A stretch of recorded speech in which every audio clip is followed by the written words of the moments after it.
चलिए ठीक है। इसमें आप लिख लो इस चीज को, जो हमने पिछली क्लास में किया था उसे एक बार आप नोट कर लीजिए। समझ में तो आ गया था ना, वो सबको क्लियर था ना? चलिए ठीक है। इसमें आप लिखना अगले पॉइंट में,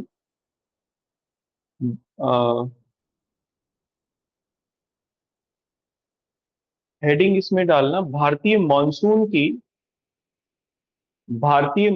की उत्पत्ति की पारंपरिक अवधारणा। भारतीय मॉनसून की उत्पत्ति की पारंपरिक अवधारणा, क्लासिकल कहते हैं इसे। Classical concept of classical concept of evolution of Indian monsoon. Classical concept of evolution of Indian monsoon. ठीक है। इसमें आप पहला पॉइंट लिखना, सामान्यतः यह सिद्धांत या यह अवधारणा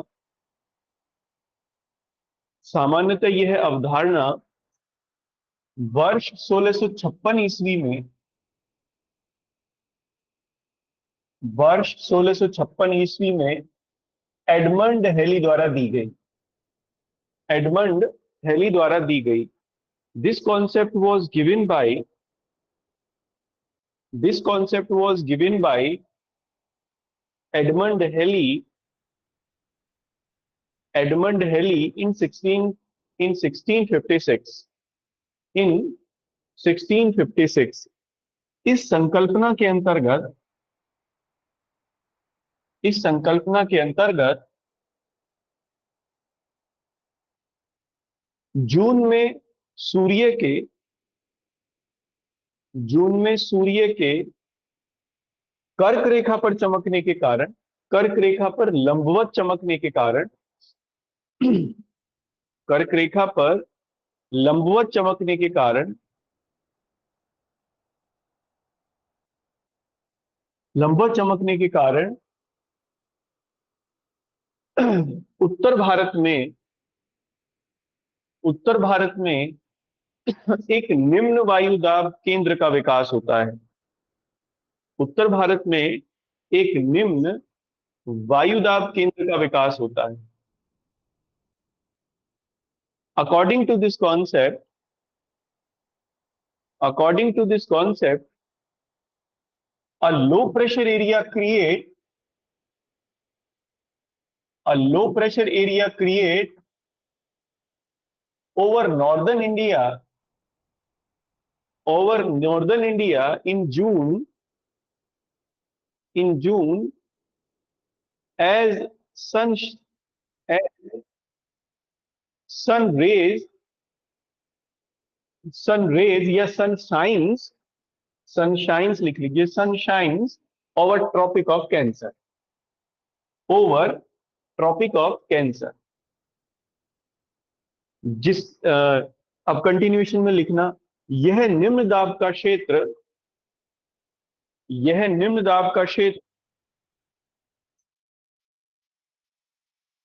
व्यापारिक पवनों को, या ऐसा लिखना, यह निम्न दाब का क्षेत्र, हाँ व्यापारिक पवनें लिख लीजिए क्योंकि दोनों गोलार्धों दो की आती हैं। यह निम्न दाब का क्षेत्र व्यापारिक पवनों को अपनी ओर आकर्षित करता है। यह निम्न दाब का क्षेत्र अपनी ओर पवनों को आकर्षित करता है। दिस लो प्रेशर एरिया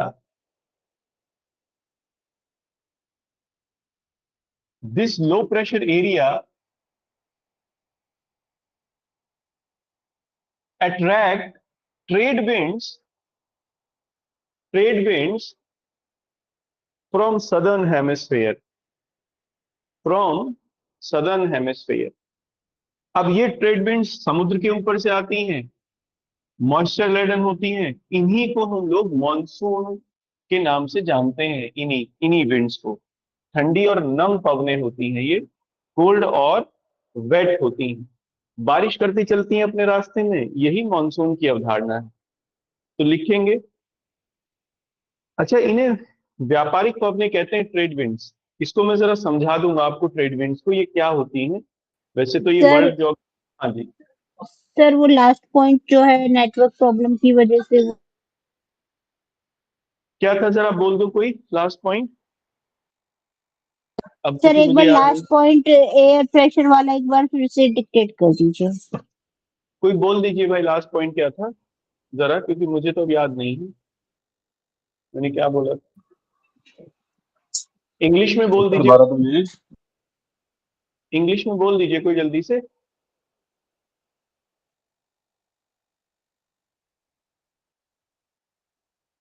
अरे बोल दो, आप ही बोल दो, हिंदी में बताओ सर मैं बोल नेट देता हूँ। सर सर नेटवर्क इशू हो गया था तो वो आया ही नहीं इंग्लिश में कंप्लीट।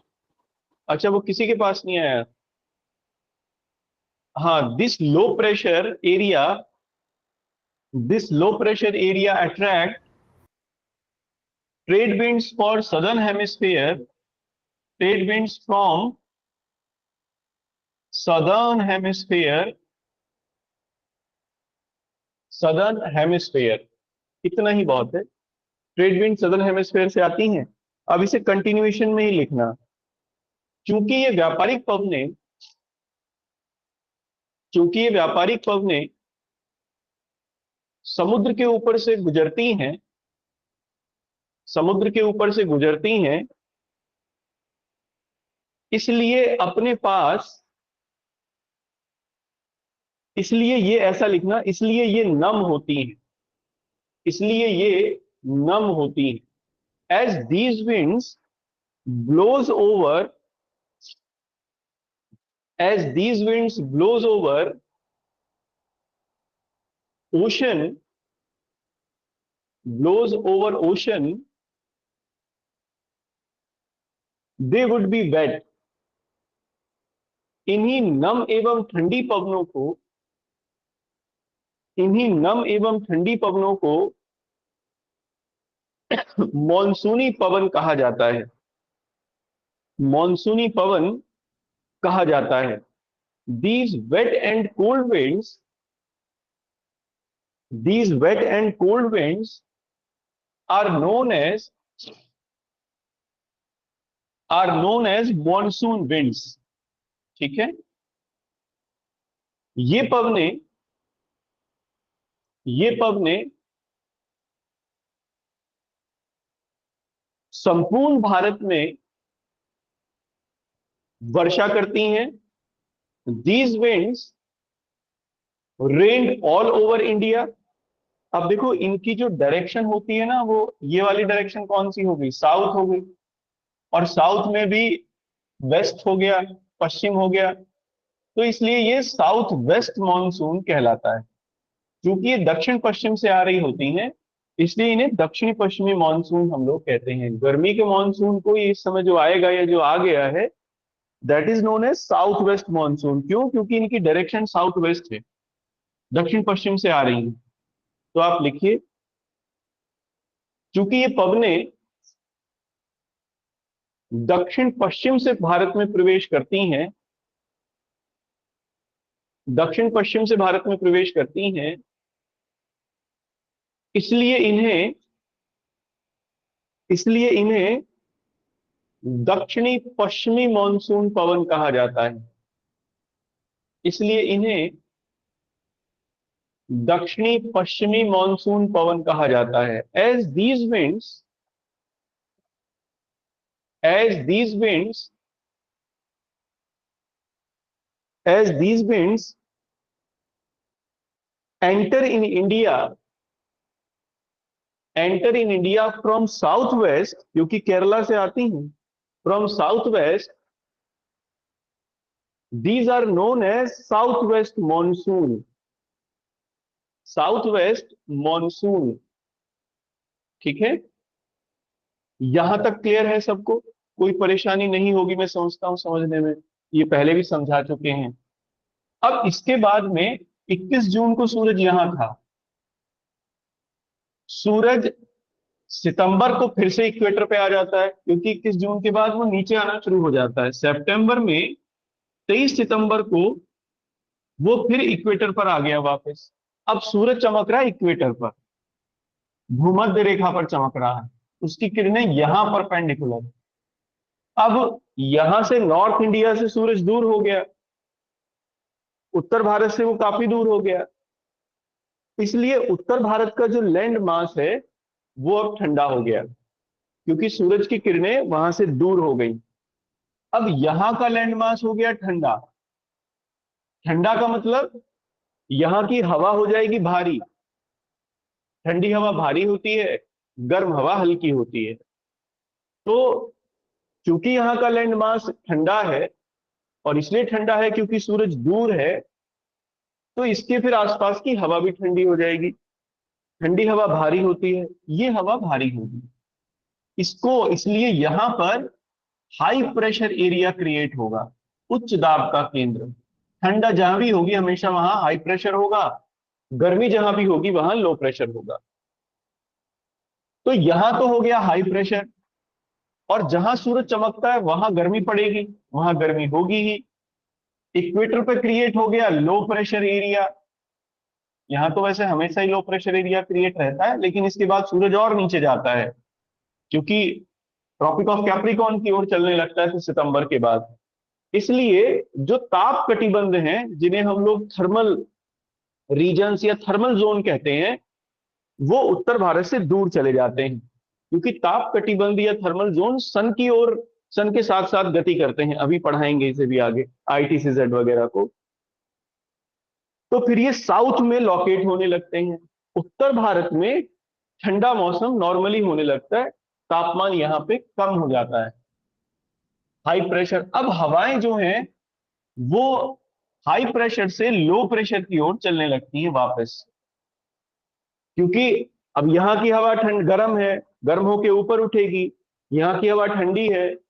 तो इसलिए वापस वो हवाएं समुद्र की ओर चलने लगती हैं लैंड मास से। इसी को हम लोग लौटता हुआ मानसून कहते हैं।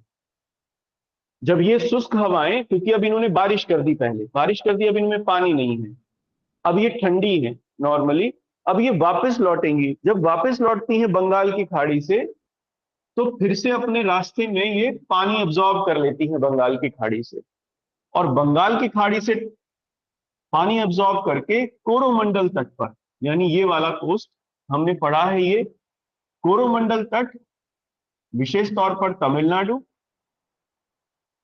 तमिलनाडु में ये वर्षा करती हैं। क्यों? क्योंकि अब तमिलनाडु इनके बिल्कुल ईस्टवर्ड साइड में पड़ता है, यानी इनके बिल्कुल सामने पड़ता है, इसलिए तमिलनाडु में लौटता हुआ मानसून बारिश करता है। मानसून की इस शाखा को हम लोग, क्योंकि ये उत्तर से आ रही है और पूरब की ओर, उत्तर पूरब से उत्तर से आ रही है और दक्षिण की ओर जा रही है, साउथ की ओर, इसीलिए इसे दक्षिण पूर्वी मानसून कहते हैं। दक्षिण पूर्वी मानसून कहते हैं इस शाखा को। जो लौटता हुआ मानसून है वो दक्षिण पूर्वी, जो आता है वो दक्षिणी पश्चिमी मानसून के नाम से जानते हैं। ठीक है, बताओ।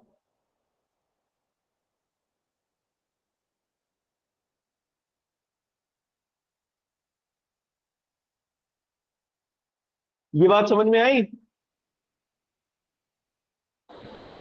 Yes sir. किसको नहीं आई बताओ? श्वेता जी, शैली जी, आप बताओ, बाकी लोग और। ठीक है, यही लौटता हुआ मानसून है। कोरोमंडल तट पर बारिश होती है, इसलिए तमिलनाडु में सर्दी के मौसम में बारिश होती है भारत में। ठीक है, यही बात अब लिखेंगे हम लोग। अब इसमें अगले पॉइंट से लिखना, अगले पॉइंट से लिखना, हेली के अनुसार, हेली के अनुसार, हेली के अनुसार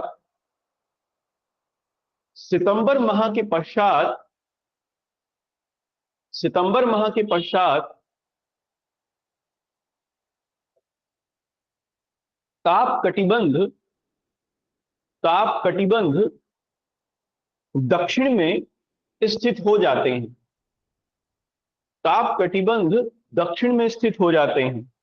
according to Halley, according to Halley, the thermal zones, the thermal zones transfers into south, है ना। और क्यों हो जाते हैं? क्योंकि सूरज दक्षिण में आ जाता है।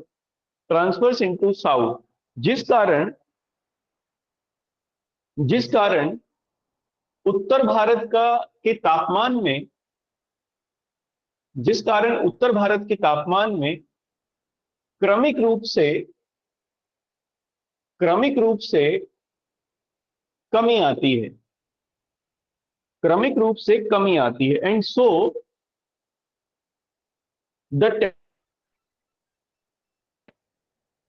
The temperature of northern India reduced gradually. इस कारण हवाएं इस कारण हवाएं उत्तर पूर्व से इस कारण हवाएं उत्तर पूर्व से दक्षिण पूर्व की ओर चलती हैं। इस कारण हवाएं उत्तर पूर्व से दक्षिण पूर्व की ओर चलती हैं। एंड सो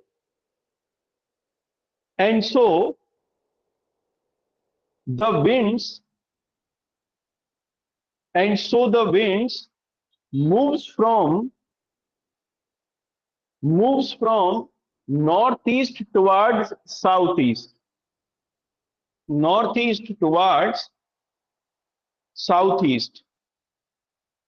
इसी कारण दक्षिण पूर्वी नहीं, इसे उत्तर पूर्वी कहेंगे, उत्तर पूर्वी कहेंगे इसे, या उत्तर पूर्वी लिखना आप, दक्षिण पूर्वी नहीं, क्योंकि उत्तर से आ रहा है ना। इस कारण इस कारण या ऐसा लिखना, टुवर्ड्स साउथ ईस्ट। जब ये हवाएं जब ये हवाएं पुनः बंगाल की खाड़ी से उतरती हैं जब ये हवाएं पुनः बंगाल की खाड़ी से उतरती हैं, when these winds again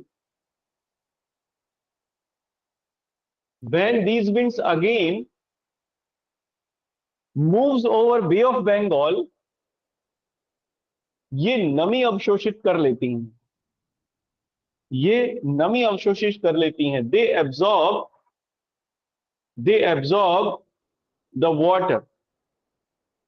इस कारण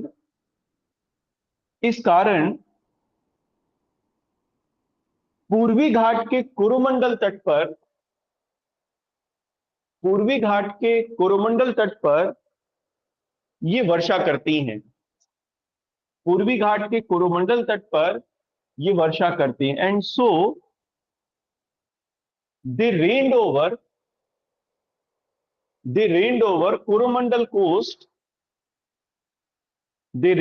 Coromandel coast of eastern Ghat.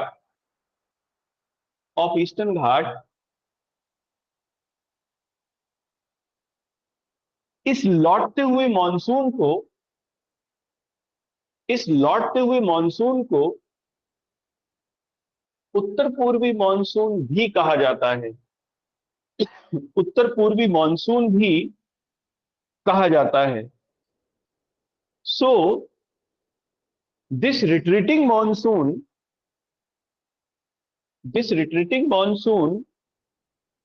is known as north east monsoon. अब इसमें नोट करके लिखिए, इस प्रकार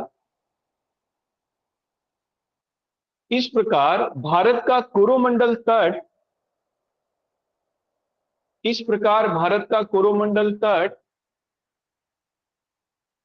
लौटते हुए मानसून से वर्षा प्राप्त करता है। लौटते हुए मानसून से सर्दियों के मौसम में वर्षा प्राप्त करता है।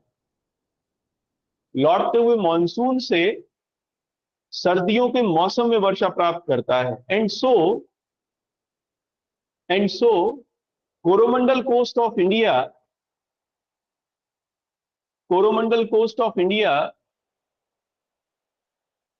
receives rain from retreating monsoon in winter season, क्योंकि अब तक विंटर का सीजन आने लगता है सितंबर के बाद, अक्टूबर नवंबर से, विशेष तौर पर नवंबर से और इसी समय फिर यहाँ चक्रवाती तूफान भी आते हैं बंगाल की खाड़ी में, इन्हें हम लोग आगे पढ़ेंगे। आपने देखा होगा अक्टूबर के महीने में बंगाल की खाड़ी में खूब आपने सुना होगा कि चक्रवात आ गया, ये आ गया। नहीं सुना होगा तो अब सुनना, ध्यान रखना, आते हैं, अखबार में आता है सब। ठीक है, ये क्लियर हो गया। ये जॉन हेली ने, सॉरी एडमंड हेली ने ये कॉन्सेप्ट दी थी बहुत पहले, इंडियन मॉनसून को लेकर अध्ययन हुए। ये क्लासिकल कॉन्सेप्ट कही जाती है क्योंकि इसमें कुछ सामान्य सिद्धांतों को ही ध्यान में रखा गया है, वैसे विशेष तौर पर ताप सिद्धांतों को, यानी सूरज की गति के आधार पर हवाओं की गति की व्याख्या कर दी गई। इसके अलावा और कुछ नहीं इसमें ध्यान रखा। क्लियर है ये सबको? आगे चलें। हाँ मानसी बताइए। सर ये retreating monsoon sir north east से ही क्यों जाती है सर, ये इधर नॉर्थ वेस्ट से विंड्स क्यों नहीं फ्लो करती? नॉर्थ वेस्ट से इसलिए नहीं करती हैं, एक तो अब आगे आएगा ये वाला, ये आगे आएगी ये वाली बात, ओके सर। आगे मैं इसे समझाऊंगा आपको, ओके। जेट स्ट्रीम सिद्धांत के अंतर्गत। अभी जेट स्ट्रीम हम लोग पढ़ेंगे। जैसे ये जो सवाल तुमने पूछा, इस सवाल की व्याख्या ये वाला सिद्धांत नहीं कर पाता। हेली ने इसकी व्याख्या नहीं कर पाए कि ऐसा क्यों है, क्योंकि अभी हेली को भी नहीं पता था यहाँ कुछ और भी चलता है। ये पता चला सेकेंड वर्ल्ड वॉर के टाइम 1942-43 में, वैसे तो 1943-44 में पता चला कि यहाँ कुछ और भी है इंडिया में। वही इसलिए इनकी दिशा को मोड़ देता है, वही कॉन्सेप्ट, ओके उसी को सर। पढ़ेंगे हम लोग अभी आगे। Okay sir, thank you sir. बाकी सबको सब क्लियर? बाकी कोई अपना दिमाग चला ही नहीं रहा है। चलो कोई बात नहीं, चलाने की जरूरत नहीं है। सर क्लियर है। नहीं समझ, ठीक है, इतना ही बहुत है, मोर देन सफिशिएंट है ये तो। इतनी की भी जरूरत नहीं पड़ेगी आपको, इसी से काम हो जाएगा। अब हम आगे चलते हैं। देखो इसमें, इसी सिद्धांत के बाद एक और सिद्धांत आया, फ्लोन ने कुछ बातें कही। एक जियोलॉजिस्ट हुए फ्लोन, उन्होंने बताया, फ्लोन ने, जैसे एडमंड हेली ने ये तो बता दिया कि यहां लो प्रेशर आ जाएगा, निम्न दाब का केंद्र हो जाएगा, लेकिन वो ये नहीं बता पाए कि हवाएं जो हैं वो सदर्न हेमिस्फीयर से नॉर्दर्न हेमिस्फीयर की ओर क्यों चलेंगी, क्या कारण होगा इसका, वो ये नहीं बता पाए। इसकी व्याख्या की फ्लोन ने। फ्लोन ने ये कहा कि देखो जहां सूरज चमकता है, अब 21 जून को सूरज यहां चमक रहा है, तो इन्होंने कहा जहां सूरज चमकेगा वहीं के तापमान में वृद्धि कर देगा। जब वहां के तापमान में वृद्धि होगी, वहां एक निम्न दाब का केंद्र बन जाएगा। उस निम्न दाब के केंद्र को भरने के लिए हवाएं उसी ओर चलने लगती हैं जहां सूरज होता है। इसलिए जहां सूरज चमकता है, दोनों गोलार्धों से, उत्तरी गोलार्ध से भी, ये नॉर्दर्न हेमिस्फेयर है, और ये इक्वेटर के बाद नीचे सदर्न हेमिस्फेयर है, दक्षिणी गोलार्ध है। उसने कहा इन दोनों गोलार्धों से हवाएं इस खाली जगह को भरने के लिए चलती हैं। जो ये गर्त का निर्माण हो रहा है खाली जगह का, और जब ये, अब ये हवाएं जो चलती हैं हमारे यहाँ, जो दक्षिण से आती हैं, साउथ से, ये पानी लिए हुए होती हैं, इसीलिए इन्हें हम लोग मानसूनी हवाएं कहते हैं। ये संकल्पना उन्होंने कही, ITCZ कहा इसे, इंट्रा ट्रॉपिकल कन्वर्जेंस जोन। उन्होंने एक कॉन्सेप्ट दिए, उन्होंने कहा कि जहां भी सूरज चमकेगा पृथ्वी पर, चाहे वो कर्क रेखा पर, चाहे इक्वेटर पर, चाहे मकर रेखा पर, वहीं पर एक इंट्रा ट्रॉपिकल कन्वर्जेंस जोन का निर्माण होगा। ये क्या होता है? ये वो जगह है जहां दोनों गोलार्धों की व्यापारिक पवनें, ट्रेड विंड्स आपस में एक जगह मिलती हैं। और वो कहाँ मिलेंगी? वो वहीं मिलेंगी जहां सूरज चमकेगा। क्यों? क्योंकि जहां सूरज चमकेगा वहीं एक लो प्रेशर एरिया क्रिएट हो जाएगा, उसको भरने के लिए हवाएं जो है वो दोनों गोलार्धों से चलेंगी और वहां पर उतरेंगी। इसलिए उस एरिया को आईटीसीजेड कहते हैं, जहां पर दोनों गोलार्धों की हवाएं आपस में मिल जाती हैं। आईटीसीजेड समझ में आया? केवल नाम है और कुछ नहीं। देखो, आई से इंट्रा, इंट्रा माने पारंपरिक, पारस्परिक, यानी साउथ का भी और नॉर्थ की भी। इंट्रा ट्रॉपिकल, ट्रॉपिकल माने गर्म, उष्ण। कन्वर्जेंस, जहां दोनों मिल रही हों। जोन माने क्षेत्र, यानी वो क्षेत्र जहां उत्तरी और दक्षिणी गोलार्ध की हवाएं एक जगह मिलती हैं, उसे हम लोग आईटीसीजेड कहते हैं। और वो कहां होगा? वो हमेशा वहां होगा जहां सूरज चमकेगा। जैसे जून में आईटीसीजेड होता है नॉर्थ इंडिया में। क्यों? क्योंकि नॉर्थ इंडिया में उस समय सूरज चमक रहा होता है, यानी कर्क रेखा पर चमक रहा होता है, और कर्क रेखा बीचों बीच है भारत के।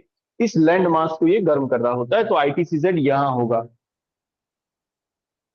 इसके बाद आईटीसीजेड जब सूरज नीचे आने शुरू हो जाएगा सितंबर में, तो इक्वेटर पर, इक्वेटर पर तो हमेशा आईटीसीजेड बने ही रहते हैं, क्योंकि यहां सूरज की किरणें हमेशा परपेंडिकुलर रहती हैं वर्ष भर। और उसके बाद दिसंबर में आईटीसीजेड ट्रांसफर हो जाता है साउथ में, दक्षिण भारत में, सॉरी सदर्न हेमिस्फेयर, उत्तर भारत से दूर हो जाता है। इसी को आईटीसीजेड उन्होंने कहा। उन्होंने कहा कि जहां आईटीसीजेड होगा उसी की तरफ हवाएं दोनों गोलार्धों की चलने लगती हैं। तो जब आईटीसीजेड उत्तर भारत में है, तो उत्तर भारत की ओर हवाएं चलने लगती हैं, या भारत की ओर हवाएं चलने लगती हैं दक्षिणी गोलार्ध से भी, सदर्न हेमिस्फेयर से भी। और जब ये समुद्र से उतरती हैं तो पानी ले लेती हैं। आईटीसीजेड समझ में आया क्या होता है? मुझे केवल इतना समझाना है आपको, और कुछ नहीं। जी सर। तो आप लिखो अगले पॉइंट, पॉइंट में अगले पॉइंट से लिखना। भारतीय मॉनसून, भारतीय मॉनसून की और अधिक व्याख्या करने के लिए, की और अधिक व्याख्या करने के लिए फ्लोन ने, फ्लोन FLOWN, ये एक जियोलॉजिस्ट हुए। फ्लोन ने, फ्लोन ने गतिक संकल्पना का विकास किया, गतिक संकल्पना का विकास किया। टू डिस्क्राइब या टू, हाँ, to describe, to describe Indian monsoon, to describe Indian monsoon more elaborately, more elaborately, Flown told about, या फ्लोन, हाँ, phloem told about the thermodynamic theory, the thermodynamic theory। Thermo माने गर्म, dynamic माने गति, यानी जहां सूरज गर्म होगा वहीं गति आ जाएगी। थर्मोडायनामिक थ्योरी, इस संकल्पना के अनुसार, इस संकल्पना के अनुसार जब सूरज, या जब सूर्य कर्क रेखा पर चमकता है, जब सूर्य कर्क रेखा पर चमकता है, तब उत्तर भारत में, उत्तर भारत में आईटीसीजेड, उत्तर भारत में आईटीसीजेड स्थित हो जाता है, आईटीसीजेड स्थित हो जाता है। According to him, when, according to him, when sun shines over Tropic of Cancer, sun shines over Tropic of Cancer, then ITCZ transfer, ITCZ transfer into North India. अब ये गर्त है, ये गड्ढा होता है, आईटीसीजेड जहां होगा ना वो गड्ढा होगा। क्यों? क्योंकि गड्ढा माने कि जहां भी आईटीसीजेड होगा वहां की हवा इतनी हल्की हो जाएगी गर्मी की वजह से कि वो ऊपर उठती रहेगी, तो वहां एक लो प्रेशर होगा। इस लो प्रेशर को ही गड्ढा कहते हैं, गर्त कहते हैं, ट्रॉ कहते हैं। और इस गड्ढे को भरने के लिए फिर हवाएं चलती हैं समुद्र की ओर से। तो कंटिन्यूएशन में लिखेंगे, आईटीसीजेड से बने गर्त को भरने के लिए आईटीसीजेड से बने गर्त को भरने के लिए दक्षिणी गोलार्ध से दक्षिणी गोलार्ध से हवाएं चलती हैं या दक्षिणी गोलार्ध से हवाएं आती हैं। To fulfil this ITCZ to fulfil this ITCZ the winds from southern hemisphere blows इन्हीं नम एवं ठंडी हवाओं को इन्हीं नम एवं ठंडी हवाओं को इन नम एवं ठंडी हवाओं को मॉनसून हवाएं कहते हैं। And these wet and cold winds these wet and cold winds are known as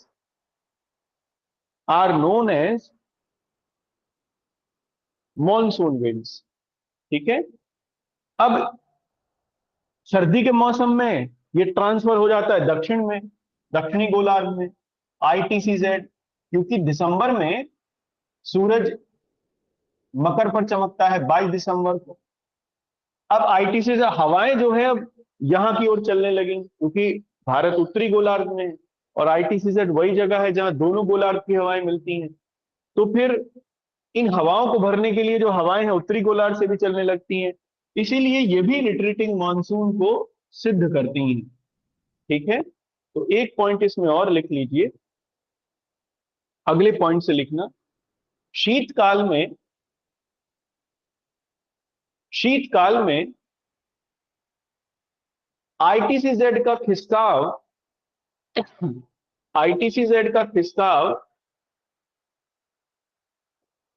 दक्षिण की ओर हो जाता है, दक्षिण की ओर हो जाता है। In in winter season ITCZ transfer into south. ठीक है, इसको बस यहां तक रखिए, क्योंकि मैंने ये पॉइंट इसलिए लिखवाया क्योंकि मुझे अब जेट स्ट्रीम समझानी है, जो मानसी का क्वेश्चन था उसको बताना है, उसमें आईटीसीजेड भी काम आएगा। क्लियर है? इसे मिटा दूं? ये समझ में आ गया ना आईटीसीजेड क्या होता है? बस इतना समझाना है, इंट्रा ट्रॉपिकल कन्वर्जन जोन। चलिए नेक्स्ट है, इसमें अगला जो सिद्धांत है जो काम करता है वो जेट स्ट्रीम थ्योरी है। जेट स्ट्रीम थ्योरी भी भारतीय मॉनसून को मम्मी आप मत चिल्ला करो ऐसे, ऐसे आपकी क्लास मिस हो जाएगी। मैंने स्पीकर ऑन कर दिया ना। क्या आपका क्लास मिस हो जाएगी? आप बोलो कुछ भी। माइक ऑफ कर लो। चलिए देखो, जेट स्ट्रीम और सिद्धांत एक दिया। जेट स्ट्रीम सिद्धांत आया 1940-42 में, जब वर्ल्ड वॉर चल रही थी, तो अमेरिकन बॉम्बर हिमालयाज के ऊपर से उड़ान भर के और चाइना में, क्योंकि जापान ने वहां पर कब्जा कर लिया था, तो जापानियों के ऊपर अटैक करते थे, बम्बार्डमेंट करते थे। B-12 बॉम्बर्स ने यह महसूस किया कि जब वो हिमालय के ऊपर लगभग 8 से 10 किलोमीटर ऊपर उड़ान भरते थे, तो उन्हें एक बहुत मैसिव एयर मास उनके रास्ते को रोक लेता था। इस मैसिव एयर मास को उन्होंने महसूस किया और इसके बारे में फिर चर्चा हुई। तो चर्चा माने कि इसके बारे में खोज होनी शुरू हुई। क्योंकि ये 200 किलोमीटर से लेकर 400 किलोमीटर प्रति घंटा की रफ्तार से चलता था ये एयर मास, इसलिए इसको जेट कहा गया। स्ट्रीम माने प्रवाह। जेट स्ट्रीम का मतलब हुआ एक ऐसा एयर मास जो बहुत तेजी से मूव करता है, उसको हम लोग जेट स्ट्रीम कहते हैं। रिसर्च से ये पता चला, खोज से ये पता चला कि देखो, जब ये 21 जून, 23 सितंबर और दक्षिण में 22 दिसंबर, ये पता चला कि जब भारत में सर्दी का मौसम होता है, यानी सूर्य यहां से बहुत दूर होता है, दक्षिणी गोलार्ध में होता है, सदर्न हेमिस्फीयर में, उस समय ये जो जेट स्ट्रीम है ये पश्चिम से पूरब की ओर चलती है, वेस्ट से ईस्ट की ओर मूव करती है। क्यों मूव करती है? देखो, हमेशा हवा ना तब चलेगी जब टेम्परेचर डेविएशन कहीं देखने को मिले। हमेशा हवाएं ठंडे क्षेत्रों से गर्म क्षेत्रों की ओर चलती हैं। ये टेम्परेचर डेविएशन हम लोगों को देखने को मिलता है ट्रोपोस्फियर में, क्षोभ मंडल में। ऊपर पढ़ेंगे, पृथ्वी से 8 किलोमीटर दूर। क्योंकि जैसे जैसे ऊपर की ओर जाते हैं तापमान में कमी आती है। अब ऊपर की हवा का तापमान तो हो गया कम, नीचे की हवा का तापमान है ज्यादा, तो ऊपर से नीचे की ओर हवा चलती है तेजी से। इसी को हम लोग जेट स्ट्रीम कहते हैं। इस हवा की दिशा पश्चिम से पूरब की ओर होती है सर्दियों के मौसम में। क्यों? क्योंकि भारत में पश्चिम में, भारत में क्या, पूरे अगर आप एशिया और यूरोप को देखो, क्योंकि ये भारत में ही नहीं एशिया और यूरोप तक चलती है, या बल्कि एशिया और फिर मिडल ईस्ट, मध्य पूर्व के जो देश हैं वहां भी, वहां ये केवल लैंड मास है और सर्दियों के मौसम में बिल्कुल ठंडा हो जाता है। और यहाँ पूरब की ओर समुद्र है, तो समुद्र के ऊपर की हवा ज्यादा ठंडी हो नहीं पाती, क्योंकि समुद्र का समकारी प्रभाव रहता है, ना बहुत ठंडा होता ना बहुत गर्म। तो पश्चिम में तो एक हाई प्रेशर है, पूरब में एक लो प्रेशर है। तो सर्दियों के मौसम में ये जो जेट स्ट्रीम है इसकी दिशा पश्चिम से पूरब की ओर होती है, वेस्ट से ईस्ट की ओर होती है। ठीक है। अब ये तिब्बत के पठार के ऊपर से गुजर रहा होता है बहुत तेजी से, और यहां इसलिए ये जेट स्ट्रीम भी भारत में सर्दियों के मौसम में तापमान को कम कर देती है। अच्छा, ये चूंकि पश्चिम से पूरब की ओर चलती है, तो ये सर्दियों के मौसम में जो वेस्टर्न डिस्टर्बेंसेस आते हैं उनको, ये चूंकि वो पश्चिम से आते हैं, वो अरब मेडिटेरेनियन सी के ऊपर जनरेट होते हैं, इनको पढ़ेंगे हम लोग आगे। मेडिटेरेनियन सी के ऊपर एक चक्रवात बनता है सर्दियों के मौसम में, और वो चक्रवात जब इन जेट विंड्स के प्रभाव में आ जाता है, तो ये जेट विंड्स इसे पूरब की ओर धकेल देती हैं। मेडिटेरेनियन सी से वो पूरब की ओर गति करता है, इसलिए वो सीरिया, इराक, ईरान, पाकिस्तान होते हुए भारत तक प्रवेश करते हैं और फिर भारत में बारिश करते हैं। लेकिन ये मध्य भारत तक ही आते आते समाप्त हो जाते हैं, इसके आगे देखने को नहीं मिलते। वैसे भी मध्य भारत भी नहीं, बल्कि पश्चिमी उत्तर प्रदेश में बारिश करते हैं, पूर्वी उत्तर प्रदेश भी इससे सूखा रहता है। सर्दियों के मौसम की बारिश केवल पश्चिमी उत्तर प्रदेश तक ही आपको देखने को मिलेगी। तो पंजाब, हरियाणा, पश्चिमी उत्तर प्रदेश, यहाँ ये जम्मू कश्मीर, हिमाचल, राजस्थान का कुछ क्षेत्र, यहां ये बारिश करते हैं। ये पॉसिबल इसीलिए हो पाता है क्योंकि वेस्टर्न जेट इस समय चल रही होती है। वेस्टर्न जेट इन हवाओं को, उन चक्रवातों को पूरब की ओर धकेल देती है। भारत पूरब में है, भारत में पहुंचते हैं, बारिश करते हैं। यहां तक बात समझ में आई? यहां तक किसी को कोई समस्या तो नहीं है?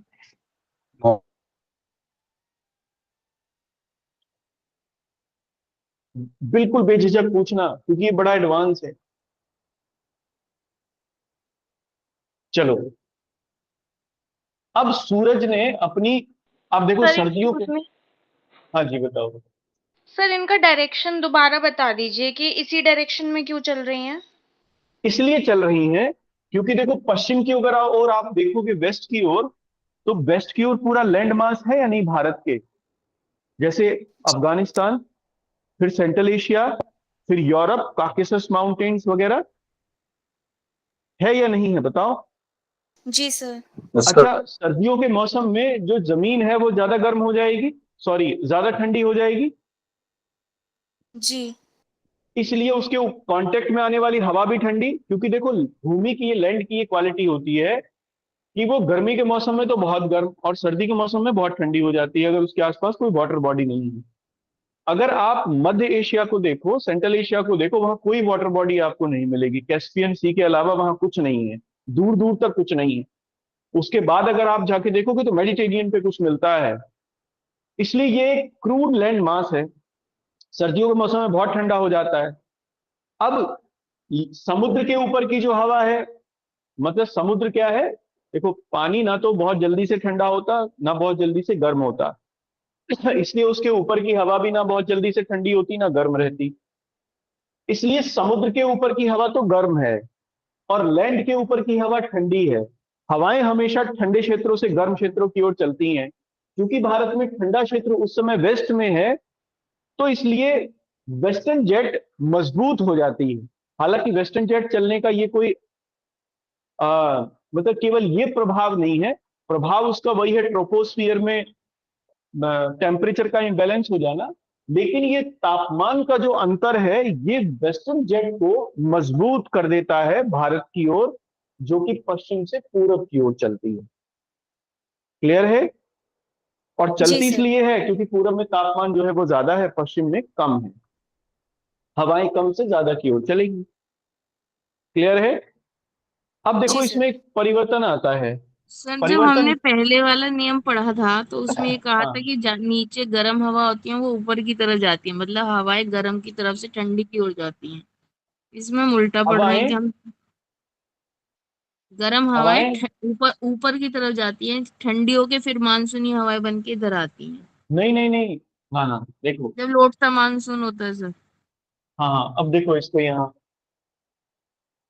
यहाँ लो प्रेशर है, एक जगह मिला दिया आपने, यहाँ लो प्रेशर, ठीक है, लो प्रेशर है, इसका मतलब हवा यहाँ गर्म है, गर्म होके हवा ऊपर उठेगी, हाँ या ना बताओ, जी गर्म जी होके हवा फैलती है। अब जी। समुद्र के ऊपर की हवा ठंडी है हम्म, तुलनात्मक रूप से, कंपैरेटिवली, क्योंकि लैंड मास गर्म हो चुका है तो ये ज्यादा गर्म है। हवाएं मैंने बताया हमेशा ठंडे से गर्म की ओर चलेंगी, क्यों? क्योंकि गर्म हवा ही तो ऊपर को उठेगी और उसकी जगह लेने के लिए ठंडे क्षेत्र से हवा चलेगी, उसकी जगह लेने के लिए हवा मूव करेगी। अब जो हवा मूव करेगी वो ठंडी ही होगी, इसलिए हमेशा हवाएं ठंडे क्षेत्रों से गर्म क्षेत्रों की ओर चलती हैं, हमेशा। ये क्लियर है? ठंडी हवा भारी होती है ना सर। अब एक और बताओ, एक और चीज, एक और चीज, मतलब अब जो हम लोग यहाँ मिक्स कर रहे हैं, मतलब आपने जो वो उसमें मिक्स किया, देखो जो जेट स्ट्रीम है ना, ये पृथ्वी के ऊपर क्षोभ मंडल में चलती है। ये लगभग 12 किलोमीटर ऊपर का क्षेत्र है, इसमें 8 किलोमीटर पर ये चलती है। हमें ये पता है कि ऊपर की ओर जाते हैं तो तापमान में कमी आती है, और ये कमी 365 मीटर ऊपर जाने पर 1 डिग्री सेल्सियस होती है, हमने ये पढ़ी है। इसका मतलब ये हुआ कि पृथ्वी के यहाँ की हवा तो है गर्म और 8 किलोमीटर ऊपर की हवा है ठंडी। तो फिर ये ठंडी और गर्म हवाओं के बीच में जब ऊर्जा का आदान प्रदान होगा, तो ये गर्म हवा तो चलेगी ऊपर की ओर और ठंडी हवा चलेगी नीचे की ओर, पृथ्वी की ओर, है ना? और इन दोनों के बीच में टेम्परेचर डेविएशन जितना ज्यादा होगा उतनी ही हवाएं तेजी से चलेंगी, इसलिए ये ठंडी हवाएं बड़ी तेजी से चलती हैं। इसी को हम लोग जेट स्ट्रीम कहते हैं। ये एक चक्र के रूप में घूमती हैं पृथ्वी के ऊपर 8 किलोमीटर क्षेत्र में। मैं समझा पाया आपको?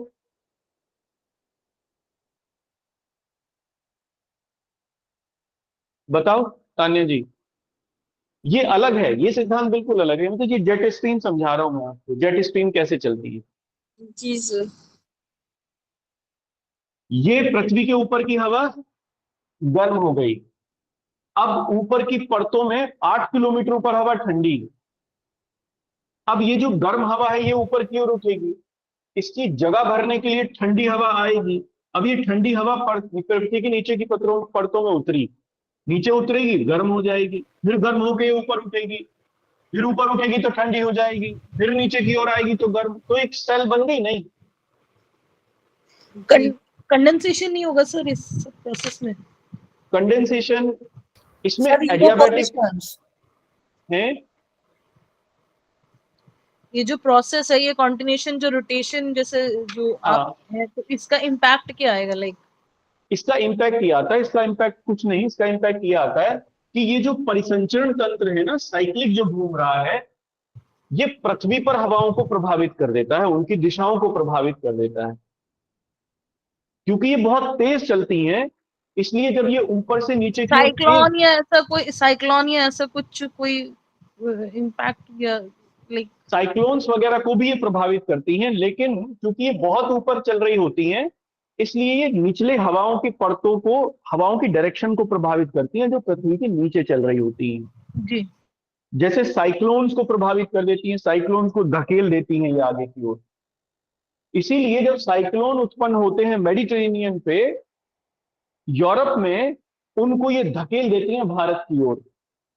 इसीलिए सर्दियों के मौसम में भारत में बारिश होती है, जो कि वो साइक्लोन जो उत्पन्न होते हैं वो तो भूमध्य सागर के ऊपर उत्पन्न होते हैं, इतनी दूर तक वो गति करते चले आते हैं इन्हीं हवाओं की बदौलत, क्योंकि ये बहुत तेजी से चल रही होती हैं, यूरोप और एशिया के ऊपर उतर रही होती हैं। क्लियर है? ये प्रभावित करती हैं हवाओं के लोकल सिस्टम को। ठीक है, अब इसमें एक क्लाइमेक्स है जो मैं आपको बताना चाह रहा था। क्लाइमेक्स इसका ये है कि जब सूरज 21 जून को कर्क रेखा पर चमका, कर्क रेखा पर इसकी रेस परपेंडिकुलर हुई, तो जो ये वेस्टर्न जेट है ना, ये अपनी दिशा बदल देता है। इसकी एक शाखा वेस्टर्न जेट की यहां हिमालयाज है, तिब्बत का पठार है। अब देखो यहां लो प्रेशर क्रिएट हो गया। ये लो प्रेशर क्या करता है, इस वेस्टर्न जेट को उत्तर की ओर धकेल देता है, नॉर्थ की ओर, हिमालय पार भेज देता है इसे। अब ये जो वेस्टर्न जेट है, ये हिमालय पार चल रही है, तिब्बत के पठार के उत्तर की ओर, नॉर्थ की ओर चल रही है, यहां नहीं चल रही है। अब जैसे ही ये तिब्बत के पठार की उत्तर की ओर पहुंची, इसकी दिशा बदल गई। सूरज जैसे ही कर्क रेखा पर आया, ये वेस्ट से चलने की बजाय ये ईस्ट से चलने लगी। भारत में पूरब की ओर से ये एंटर करने लगी, और इसकी दिशा बदलने का कारण होता है कर्क रेखा पर सूरज का चमकना और कर्क रेखा का भारत के बीचों बीच से गुजरना, उत्तर भारत में लो प्रेशर का क्रिएट हो जाना।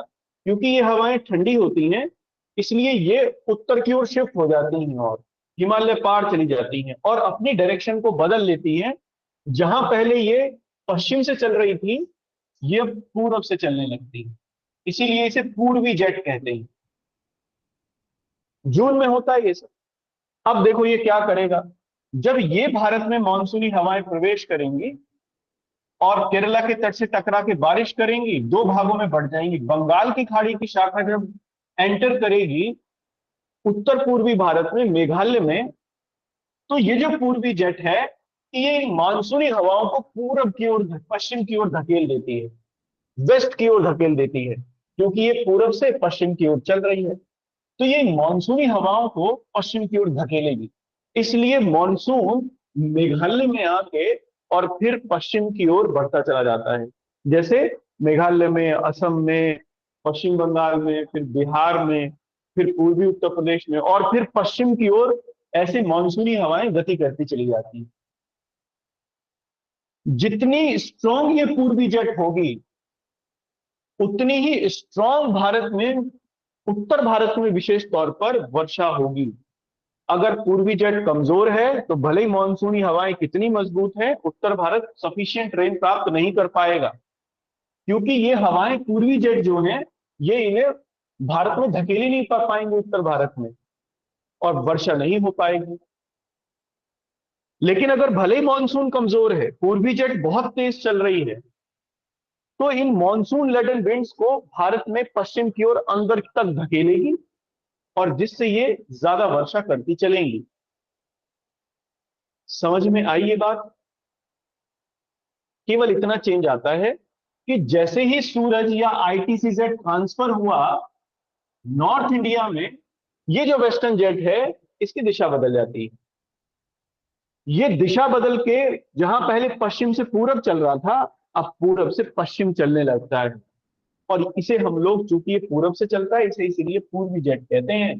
ये पूर्वी जेट क्या करता है, भारत में दक्षिण पश्चिमी मानसून को उत्तर भारत में धकेलता है। क्लियर है? फिर से जब सूरज आईटीसीजेड फिर से ट्रांसफर हो जाता है दिसंबर में यहां, तो जैसे ही आईटीसीजेड ट्रांसफर हुआ सितंबर में फिर से सूरज इक्वेटर पर आया, ये फिर से चेंज हो जाता है, फिर से ये वैसे ही चलने लगती है, पश्चिम की ओर से फिर चलने लगती है। क्यों? क्योंकि अब आईटीसीजेड उत्तर भारत में नहीं है, यहां से दूर हो गया। फिर इन हवाओं की दिशा बदल जाती है, फिर ये पश्चिम से पूरब की ओर होती है। इसलिए जब रिट्रीटिंग मानसून, अब ये मानसूनी हवाएं वापस यहां आ गई, अब यहां सूरज नहीं है, यहां आ गया, यहां तापमान कम होने लगा। अब ये जो वेस्टर्न जेट है इन हवाओं को फिर से धकेलेगा पूरब की ओर, और जब ये हवाएं पूरब से चलेंगी, पूरब से मूव करेंगी, समुद्र के ऊपर से उतरेंगी, पानी ले लेंगी, यही उत्तर पूर्वी मानसून को फिर जनरेट करती हैं। अब हुआ ना मानसी क्लियर कि क्यों इनकी दिशा पूरब की ओर हो जाती है? Yes sir.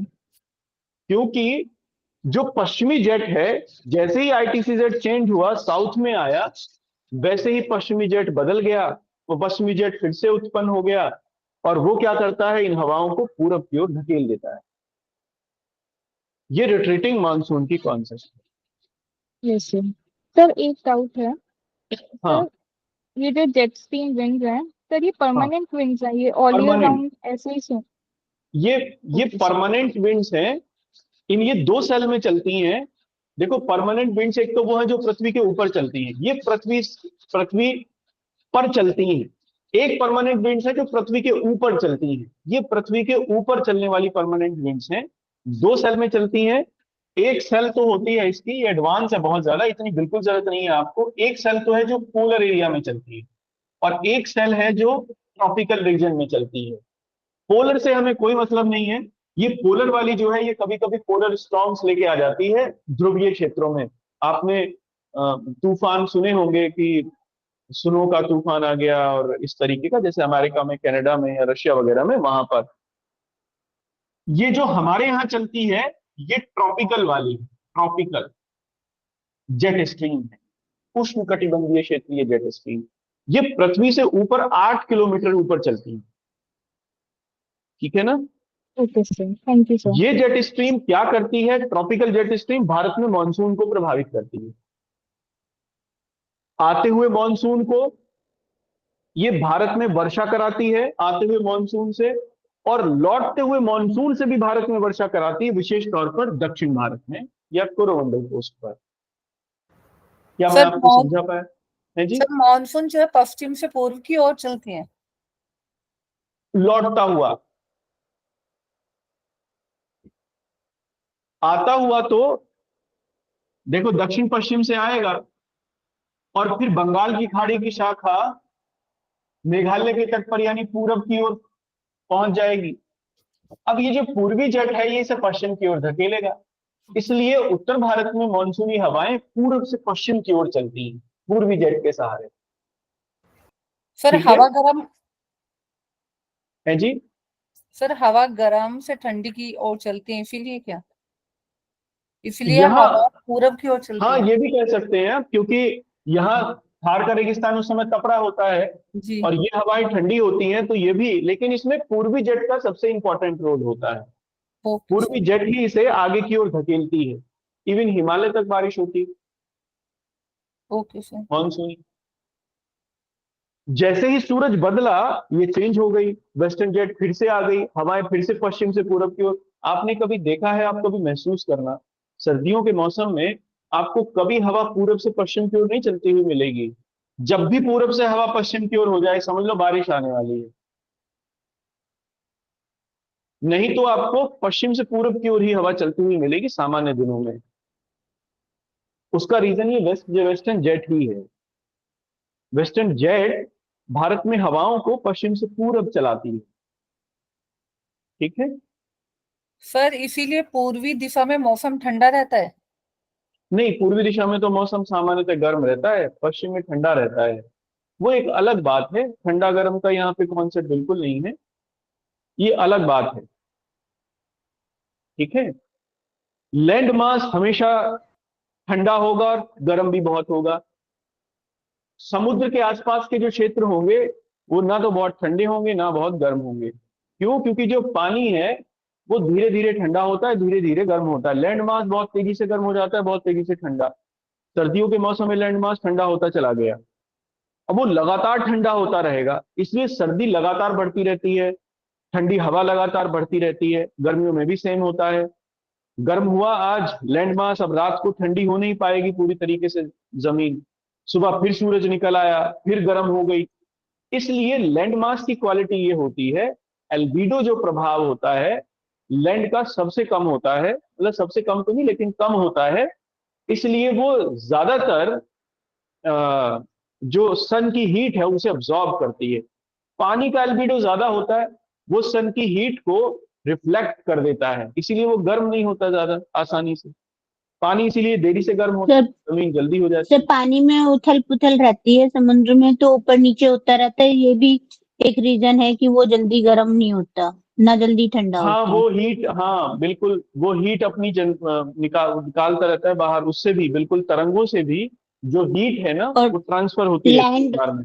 लैंड कांस्टेंट रहता है तो वहां पे सनराइज जो है कांस्टेंटली पड़ती रहती है तो हाँ वो जी, हाँ जी, जल्दी गर्म है। क्लियर है।